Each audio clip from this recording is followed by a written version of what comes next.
Anyone in the world can buy this house for just $5. The cottage sits alone on a rocky island beside an old lighthouse by the sea. It sounds like the deal of a lifetime, and many have tried it, but nobody ever stays after dark, and until now, no one was willing to say why. But before we start, smash the like button and make sure to subscribe if you haven't, and hit that notification bell so that you won't miss any new stories. This little island house had stood empty for decades. According to the listings, it had furniture and running water, so in theory, a person could move in and fix up the place over time. And the crazy part was that it was offered to anyone who was willing to put down just $5. All that was asked of the new residents who took on the challenge of living on this island was that they keep the place from falling apart. Dozens had signed the papers and moved to the island just off the coast of California, but every single one fled within 12 hours of stepping inside. The people who left never explained what had driven them away so quickly. Reporters called them, wrote to them, and even knocked on their doors for answers. But each one gave the same short reply, or simply said nothing at all. "It's not for me," they would murmur, then quietly end the conversation for good. That silence held for years until a man named Will Anderson came along. He was 36, tired of the noisy city, and searching for a fresh start. He had read about the $5 cottage online and drove up the coast alone. But he had no idea that this quiet island held a decades-old secret. The harbor office smelled of salt and cigarettes, and while Will made arrangements with the captain to sail out, he also signed the papers that made him the official owner of the cottage. It was a simple transaction at the local town hall, which was nothing more than a building that also functioned as a souvenir shop. Will put pen to paper and signed his name on the deed. Afterward, he paid the lady behind the counter $5. And with that, the transaction was done. Simple enough. The woman paused and studied for a moment before speaking. "You know others have tried this, right?" she said quietly. Will tilted his head, surprised by the woman's oddly serious tone of voice. "Why is that?" he asked her. "What happened to all the others?" The woman only shrugged and looked back down at the papers on her desk. "They never really say," she murmured. "They just leave, and they don't come back." Will laughed it off, thinking the woman was only being a little dramatic. "I'll be fine," he told her. "I just want some peace and quiet out there."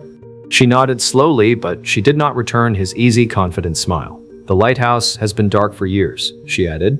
"Best to not get close to that place." After he signed, the ferry captain agreed to sail Will and his supplies out to the island. The man was quiet the whole way, his eyes fixed on the gray water ahead. As the cottage came into view, he finally spoke without turning to look. "I'll drop you at the dock," he said, "but I won't stay past sundown." The fisherman helped Will unload, took his thanks, and left almost at once. Will watched the little boat shrink into the distance until it vanished entirely. Then he turned and faced his new home, standing alone on the rocks. The cottage was weathered and gray, but it was his now, and he loved it. Standing there in those first hours, Will felt nothing but a deep peace. The strange warnings seemed silly now, drowned out by the beauty around him. The waves crashed against the rocks, and gulls circled overhead in the salt wind.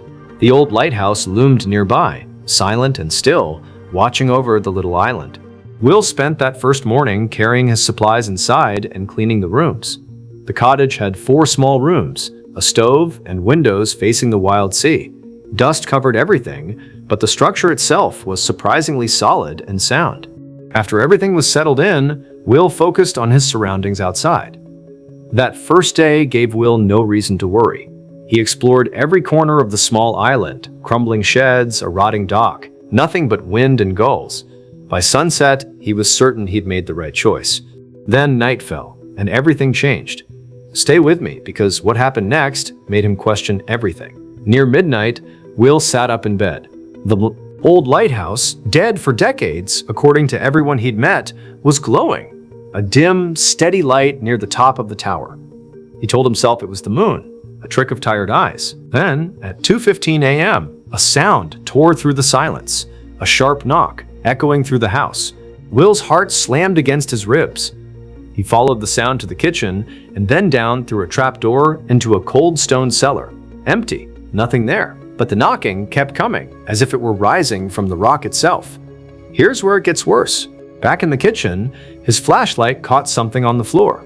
Muddy boot prints. Fresh. Far too large to be his own. Someone or something had walked through his locked house while he slept. Will grabbed his bag, ready to run for the dock. Then he saw it. A small wooden box by the door, one he hadn't noticed before. Inside, an old logbook, its pages swollen with age. What he read stopped him cold. The handwriting belonged to a previous resident, someone who had lived through the exact same night.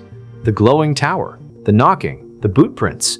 Word for word, it was Will's own story, written years before by a stranger.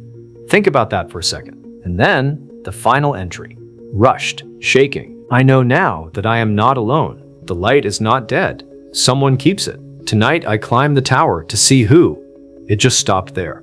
Mid-sentence. Whoever wrote those words had climbed that tower and never came back to finish the story. Every instinct told Will to run. Instead, he pulled on his boots and walked straight into the dark, toward the light that had haunted this island for years. The chain on the lighthouse door, the one that looked locked tight, it slid loose in his hand. A fake. Someone had rigged it to keep visitors out without anyone ever checking. Inside, a narrow stone staircase spiraled upward into a warm, golden glow.